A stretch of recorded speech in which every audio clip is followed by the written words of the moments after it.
and then we plan to give another 10 to 15 minutes for questions at the end.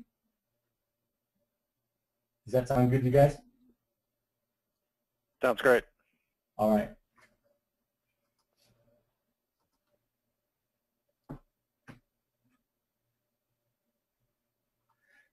So the first product line I want to talk about is AirMax. AirMax is probably our most well-known product line. It includes a variety of radios and antennas that are designed for point-to-point and point-to-multipoint links. Our TDMA protocol, powerful software features, world-class antenna design, and frequency freedom all contribute to making AirMax successful. So you guys are probably pretty familiar with our AirMax product line, but new to our product line is the AirMax Titanium series. The Titanium series was designed to provide improved RF shielding, increased performance capabilities, and additional features that have been requested by end users.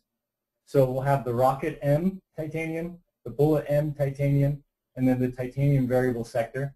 And all of these will ship in both the 2.4 and the 5.8 gigahertz frequencies. So the Rocket Titanium 5 gig model is going to have AirSync technology to utilize GPS satellites. And both the 2 and the 5 gigahertz models will have a gigabit Ethernet connection, improved hardware components, and they should be shipping, I believe, sometime in shipping at the end of July, and should be available for purchase in August. Our variable beam width titanium sector antenna allows for users to manually adjust the beam width to 60, 90, or 120 degrees. And having this adjustable beam width options allows for increased scalability and streamlines inventory. In test environments, we've seen between a 20 or 15 to 20 increase in performance with point-to-multipoint networks, and up to a 90% performance improvement in co-location environments. So the 5 gig sector is already shipping to partners and should be available for purchase, and we expect to start shipping the 2 gig version in the next month or so. And one of the neat features about the Rocket and the Titanium variable sector is that they're compliant with some of our original AirMax products. So you could have a Rocket Titanium working with one of our original AirMax antennas, or vice versa. As requested, the Bullet Titanium will include a PoE adapter and a right angle adapter. We've also improved the design and seals of these units to improve performance in harsh RF environments and extreme weather conditions. Ben, do you have anything else you'd like to talk about with the Titanium series? Yeah, just a couple of additional points. So there'll probably be some questions about this, but there's been requests for 3 gigahertz titanium as well. That is in the works from both an antenna perspective and from a radio perspective, and then also there's also been some requests for a kind of a mid-gain, kind of like we have in our existing 5 gigahertz sector line. That is in initial stages. We're looking into that to see if that's something that we'll go forward with. But I know there's been some requests for a mid-low gain 5 gigahertz titanium sector as well. Hey guys, we had a question on the titaniums. Is there going to be the GPS module? Is that a separate port, or is it integrated with it now? It's integrated, similar to the Rocket GPS, the current Rocket GPS. So it's integrated with the titanium. The pictures you see here are, I believe, the M5. But anyway, the GPS is integrated into the Rocket. So there's a connector for the GPS for the 5 gigahertz model. Okay. All right, sounds good. So, and if there's additional questions, we can talk about it after we go through the presentation. With all of our AirMax products, we provide powerful software tools that work with these products.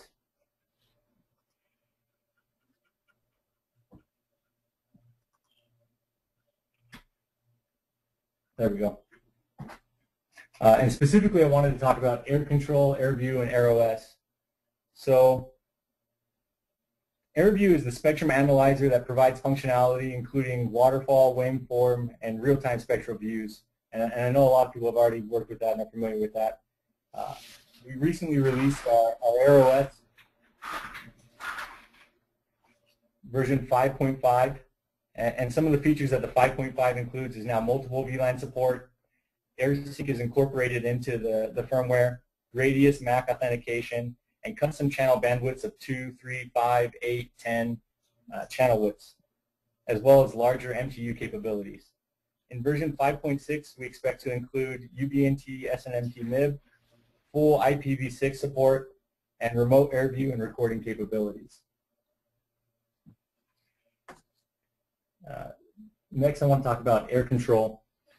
So you guys use air control a lot to allow to centrally manage your networks, and it can be used to discover Ubiquiti devices, provide mass firmware updates, configuring mass devices, scheduling tasks, and providing network statistics.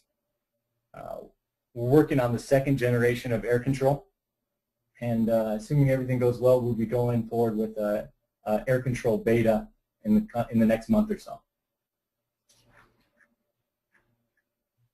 Ben, do you have anything else you'd like to talk about with So yeah, just a couple of additional items. So Ryan mentioned about Air Control 2.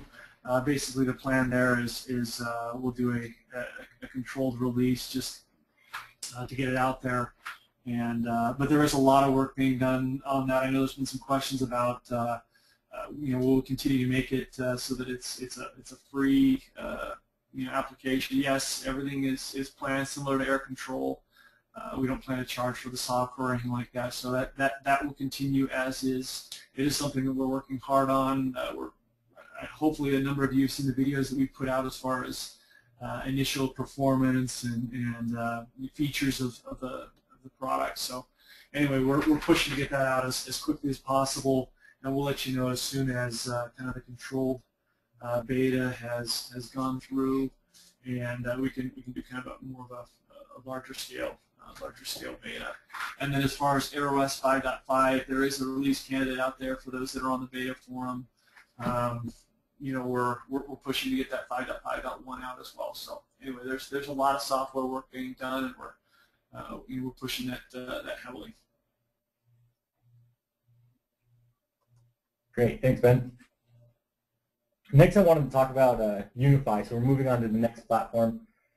Unify, I think, is one of our most exciting platforms. So Unify is our indoor-outdoor enterprise solution, and we're seeing Unify deployments worldwide for projects as small as covering a house to as large as municipal Wi-Fi projects requiring thousands of units. And we'll talk about a few of the different case studies that we have a little bit later on. So we have 5 major models that are already shipping. We have the regular Unify AP-LR, the Pro version, and then we have our outdoor versions both in 2.4 and 5 gigahertz. And all of these products are 2x2, so they're MIMO, and they have at least capabilities of a max speed of 300 megs and a range of about 400 feet. The Unify Pro that just started shipping a few months ago, it's a dual band radio, has big ports, and is 802.3 AF compliant.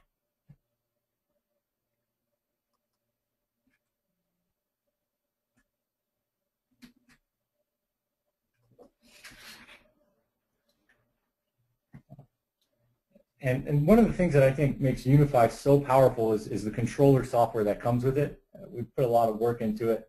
And Ben, I think you can go in and talk a little bit more about some of the stuff that we got going. But the controller can be installed on a Mac, on a PC, or even put up in a cloud. So it's very versatile. It allows an admin to quickly provision APs, manage traffic in the system. In addition to the features listed on this slide, our next version of the Unify controller firmware will include additional management features and voice over IP support. So there's a lot of stuff that's coming along with this. Ben? No, I think that's good. I think the features that are currently available. I know there's a number of different feature enhancements that are in the works, but I think what you've got there is sufficient.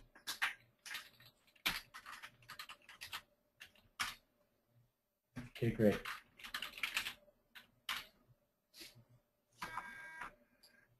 Looks like I lost control. So if you have mouse control, would you like to go to the next slide?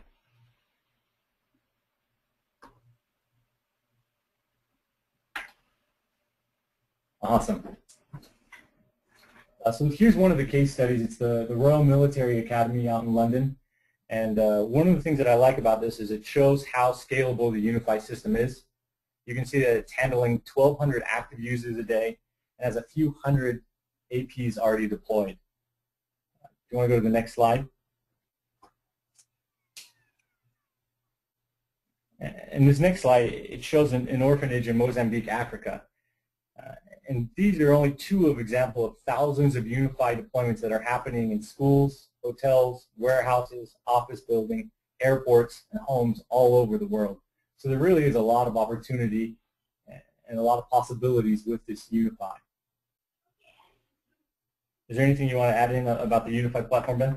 No, I would just, just following up on this Ubiquiti deployment, it's pretty unique where these this particular customer had previously been using the slow satellite, and then they were able to put in AirMax and then kind of do the last bit with Unify. And we see similar. We'll talk about it here in a bit, but similar with AirFiber, building a building and then Unify and an MDU type setup is kind of something that we envision moving forward. With AirMax and with AirFiber tying in very nicely with Unify. Yeah, I definitely agree. We're actually going to change gears a little bit and talk about Airvision. Can we go ahead and do that? Excellent. So Airvision is our IP camera management system, and we're currently shipping 3 models: AirCam, AirCam Dome, AirCam Mini. We've also announced our AirCam Pro, which we plan to include IP67 waterproofing, a heating element, 1080p, and IR LEDs, as well as audio line in and line out. So that's going to be really exciting. And the software that comes with Airvision products allows individuals to manage their AirCam devices and recording hardware. In addition to the features that are listed right here on this slide, we plan to launch our Airvision 2.0 beta in August. This new software is going to be a lot less resource intensive, and it should provide some additional improvements. After a successful beta, we're also looking at releasing additional hardware improvements. So there's a lot happening behind the scenes on Airvision, and we really expect it to do very well. Do you have anything else you want to add, Ben? Nope, no, that's good. That's good. So I know there's some that have using the Airvision products, the AirCams and the Airvision software. As Ryan mentioned, there's a lot of development being done as far as the software. I know there's some recommendations. We appreciate all the feedback that we've received so far with the product, and those are actively being worked on. And as Ryan mentioned, we're working on that next Airvision 2.0 that we'll put into beta here in the next month or so, and then roll out from there with the additional hardware as well. Great.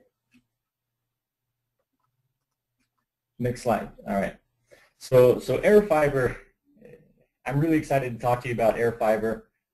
It's kind of just starting to come out into the market, and we're seeing some great results.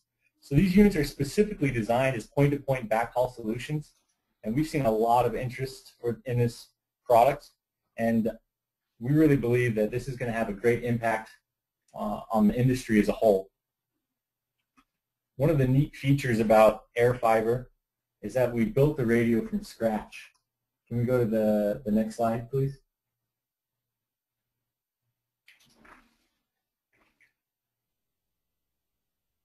Because we built this from scratch, we don't have some of the same hardware limitations as other products on the market today. And we've been able to optimize these units for throughput, latencies, and noise immunity. So overall, we can get some really great performance because we were able to do some of the groundwork in the past. Let's go to the next slide, if that's all right. So here's some of the feedback that we've received from initial shipments, and I'll kind of give you guys a second to go ahead and read this.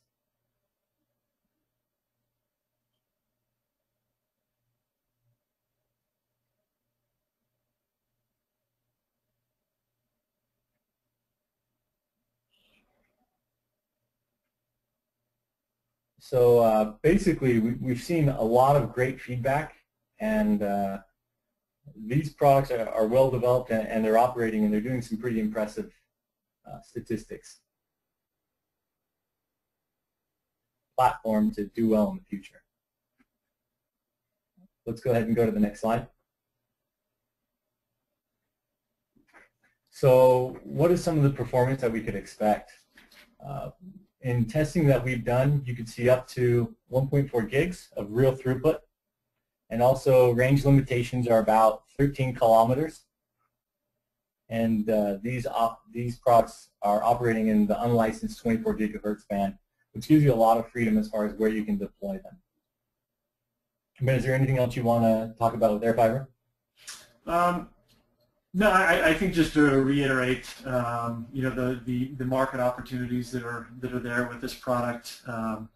You know, the one, obviously the throughput that you're able to deliver through the product, and then tying in with some of our other solutions, whether it be tying in with an AirMax deployment, so point-to-point with AirFiber, redistributing with AirMax, or point-to-point with AirFiber, and the redistributing through MDU with Unify, or you know, MDU school, you know, many different applications. So I think, you know, as I think one of the comments, one of the feedback that we received from users in the field is that it's a game changer, and provides you know, a lot of opportunities that weren't present before. So it's one that we're very excited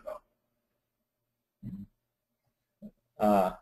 So I mean, I'm guessing you can tell that we've been busy for the past couple months pulling out new platforms, and all of these platforms that we've talked, we've either we're already shipping at least partial of these products, or we're shipping in smaller quantities.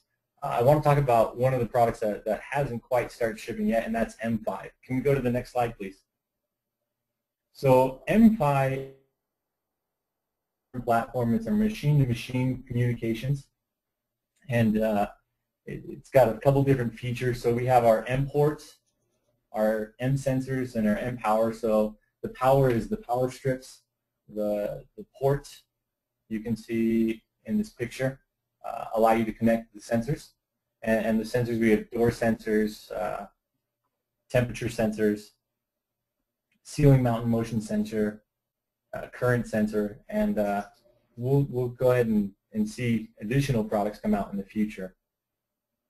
Some of the things that make it really powerful is just like other Ubiquiti products, there's plug-and-play installation, and you can have a lot of powerful functionality because within the GUI, you can create powerful relationships between the sensors, machines, and power control. And you can create analytics and reporting and do scheduling. And like we're seeing with Unify and some of our other products, there's going to be some cloud and mobile support so that you're going to be able to remotely access these sensors and make changes. Anything else, Ben, you'd like to talk about with M5? No, I'm good to just glance over real quick. I think just the thing to emphasize so that we can leave some time for question and answer, but the thing to emphasize there is, again, it ties in well with our other platforms, and hopefully it's seen as an opportunity for a number of our customers as another opportunity for growth, another opportunity for them to get into a new business on top of what they're currently doing with the other platforms. You know, as you mentioned, there's a lot of work being done by individual teams, individual platform teams. You know, the AirFiber team, the M5 team, the Unify team, and we'll tie it all together. So anyway, you know, we'll open it up to questions, but you know, good to glance over M5, and you'll see additional releases and updates as this platform develops.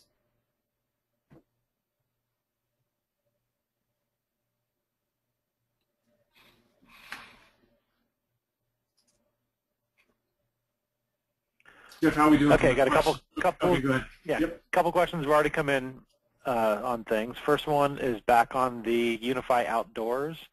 Is there any plans for a dual band pro version of the Outdoor? That has definitely been discussed. That's a good question. I know there is some demand for that, and we are looking heavily into it. I can't say it's imminent at this point, but there's definitely demand from what we've seen, and we are looking into it. Okay, here's another one also on the Unify. Are there any plans to allow the outdoor AP to scale off each other instead of 4 from the AP? What I mean is 1 AP to the outdoor unit, then outdoor units to expand the network. So I assume with that question they're referring to uplink. Is that right? Anyway, I think maybe what he's asking if it's going to be more of a true mesh, and that may be something that's tied in with a kind of a dual band radio. Again, Okay. something that we're potentially looking into there. But at this point, it is limited to the uplink capabilities. Okay, and then for the AirFiber, are there any plans for it to be in any other frequencies other than 24 gigs? Good question. I would encourage you, whoever asked that, it's a good question again, to go back and watch, if you haven't watched the video on AirFiber. I think it mentions it there, but anyway, it talks about what could be the first of many AirFiber products. So I guess the answer to that is we're looking at many different possibilities there. Stay tuned. Okay, any plans for a titanium rocket dish? No plans at this point for rocket dish titanium. If there's requests for that, go ahead and send them over to us. We haven't seen too many on that front, just because of the tight pattern on the dishes and the good front to back ratio on the dishes. But if I know there's some third-party products out there as well, and from what we've seen, I think that for those applications where it is needed, they can throw those on. But from what we've seen, performance is very good with your standard rocket dishes with the existing front to back ratio, and obviously having a additional ability to add rocket titanium to that will also. Sticking on the same titanium topic, does the titanium PoE, does it require 48 volt, or can it be powered by a passive PoE as well? It is passive PoE. It's a different PoE, however. It's a 48 volt. Okay, but it's not the 802.3AF.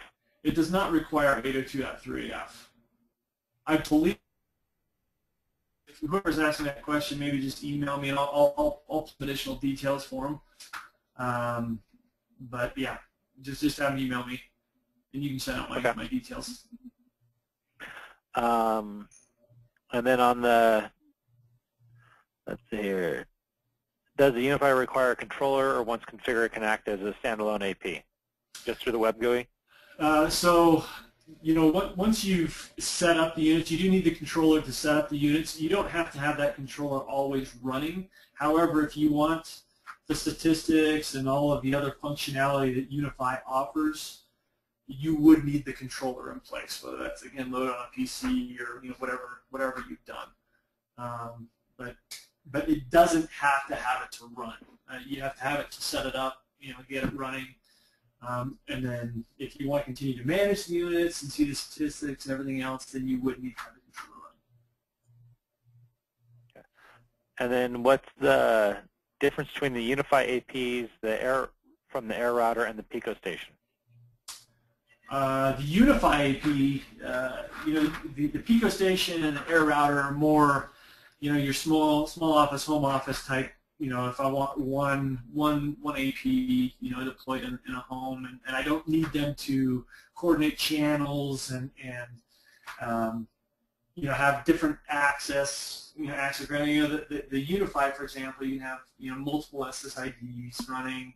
You have guest accounts. You can do vouchers to where you're at a hotel and you want to give access to a customer for an hour or 24 hours, or they pay for 24 hours, or you want to put in a hotspot, and you want to manage 1,000 units from one controller, that kind of a thing. That's the difference. I mean, so this is a significant difference between a standard air router or Pico station and the Unify platform. I mean, there's a lot more options available to you with the Unify platform.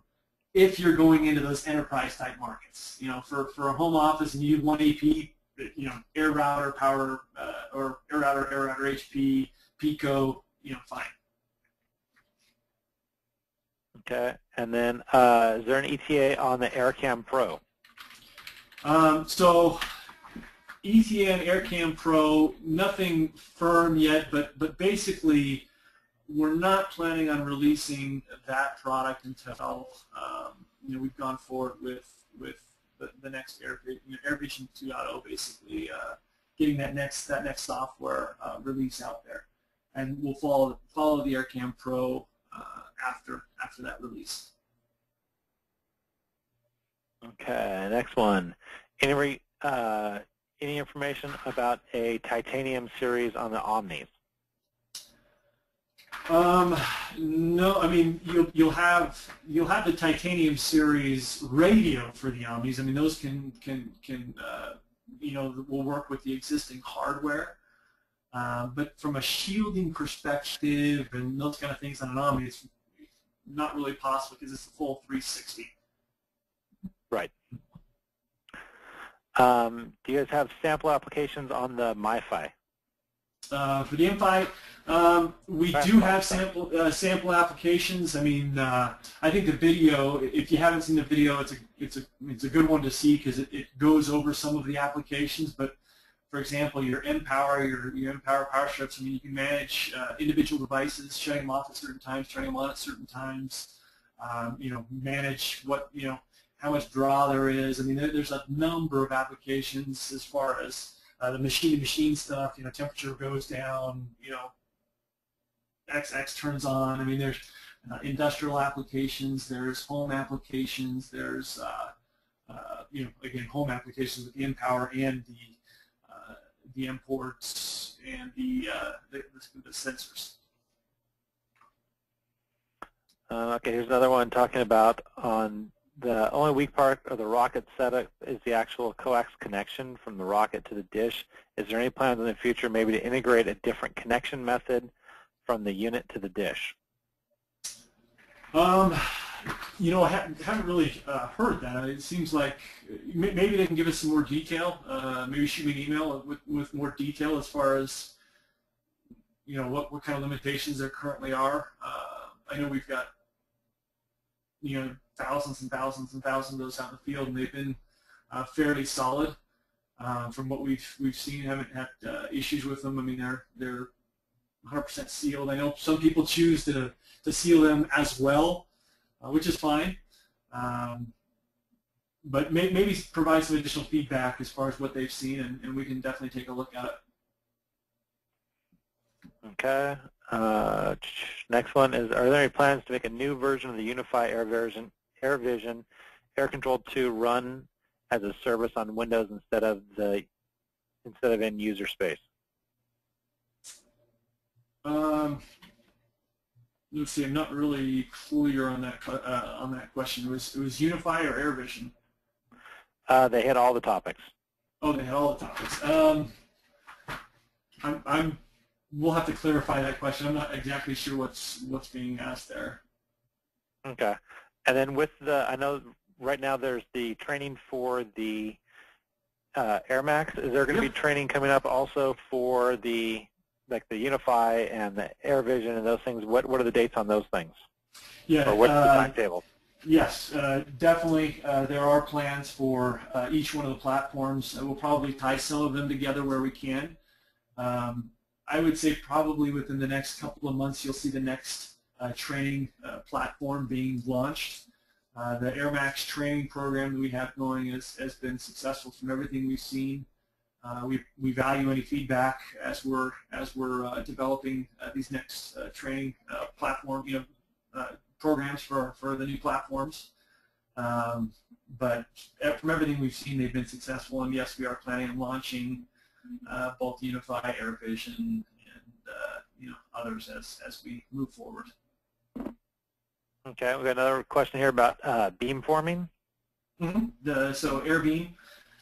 So an update on that. We still have product in the field. We're testing.